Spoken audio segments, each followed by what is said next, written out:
Well, I think people now have hope and they see relief coming. You know, in Ontario, the Ontario that I grew up, you work hard and you play by the rules and you get ahead. Well, that hasn't been the way it's been for 15 years. It's been with political corruption. It's been a lot of the Liberal insiders who are the ones who are getting ahead, not the rest of the people in Ontario. Ford is a polarizing figure. Is Fedeli concerned that voters may shy away from a Ford-led PC Party of Ontario? Well, I think what we're going to see is people coming together. We've had 15 years of Kathleen Wynne. We've seen political corruption, and so you have a choice. More of the same. We've got one of the Liberal operatives, the highest Liberal operative, is now a convicted criminal. So you're either going to be voting in favor of that, or you can vote in favor of the Tory party and bringing real relief.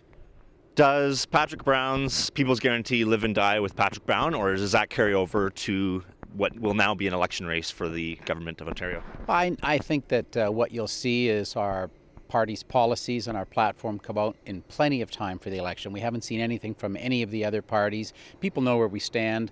People understand, especially people in Nipissing, understand that Doug Ford has said he will continue with our pledge to return passenger service to rail service to Northern Ontario. I think that's a key piece for us, and I'm very pleased at that. I sat and met with Doug on Sunday, and he reiterated that to me.